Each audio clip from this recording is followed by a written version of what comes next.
မင်္ဂလာပါစိတ်အိမ်လေးမှကြိုဆိုပါရယ်ဒီ podcast ကစိတ်ပင်ပန်းတဲ့နေ့တွေမှာကိုနားလည်ပေးဖို့တိတ်ကလေးပြောပြတဲ့အသံတစ်ခုပါကိုနည်းနည်းလေးပဲနားလည်ပေးနိုင်ရင်လုံလောက်ပါတယ်အခုစိတ်ကိုနားထောင်ရအောင်တခါတရံမှာကိုလိုချင်တဲ့အရာကိုသိနေတယ်ဒါပေမဲ့လုံးမဲ့အချိန်ရောက်ရင်မလုပ်ဖြစ်ဘူး။နောက်နေ့ဆွဲထားမိတယ်။ဒါမှမဟုတ်အလယ်လောက်မှာပဲလက်လွတ်ချလိုက်မိတယ်။အဲ့ဒီအချိန်တွေမှာငါကပြင်းရည်နေလို့လားငါကမလုပ်နိုင်လို့လားဆိုပြီးကိုအပြစ်တင်မိတတ်တယ်။ဒီနေ့မှာတော့ကိုအပြစ်မတင်ပဲ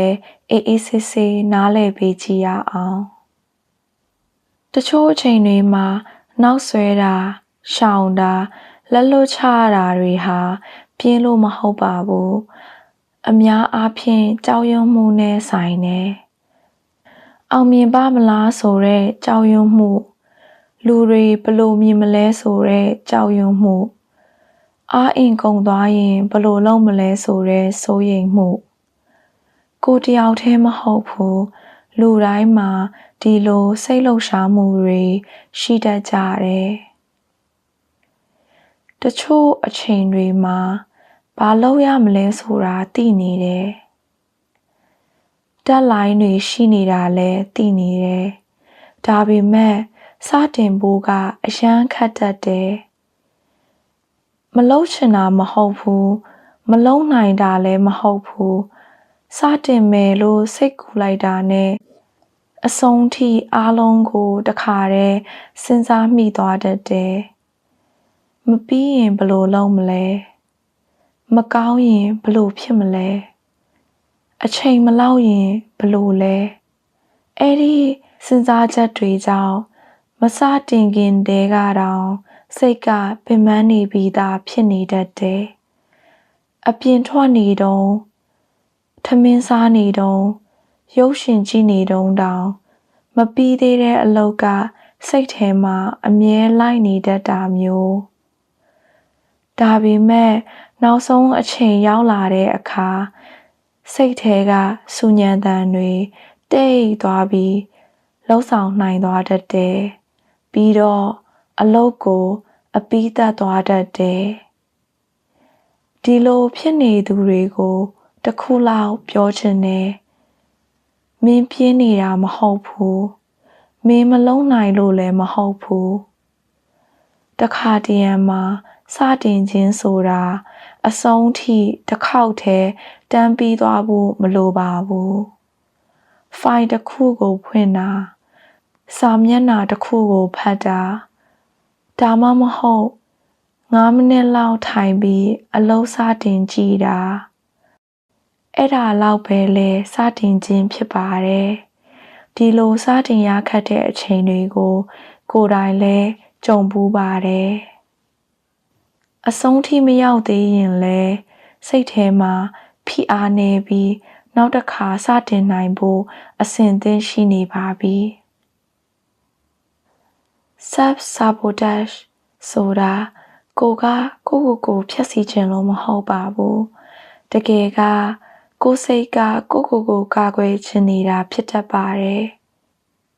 ဒီလောက်စူးစမ်းရင်ငါခံစားနာခြင်းမလားမအောင်မြင်ရင်စိတ်ပင်ပန်းမလားအဲ့ဒီမိခွန်းကြီးကြောင့်စိတ်ကလက်လန်းမမီအောင်နောက်ပြန်ဆွဲလိုက်တာရှောင်လိုက်တာဖြစ်တတ်တယ်ဒါဟာအားနည်းချက်မဟုတ်ပါဘူးအရင်ကနာကျင်ခဲ့ဘူးတဲ့ကိုယ်အတွေ့အကြုံတွေကြောင့်ဖြစ်လာတဲ့စိတ်ရဲ့အလေးချင်းတစ်ခုပါ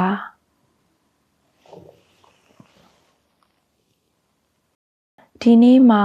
ကိုလှုပ်ချင်တာကိုမလှုပ်ဖြစ်ခဲ့ဘူးဆိုရင်ကိုငါမကောင်းဘူးလို့မပြောပါနဲ့အဲ့ဒီအစား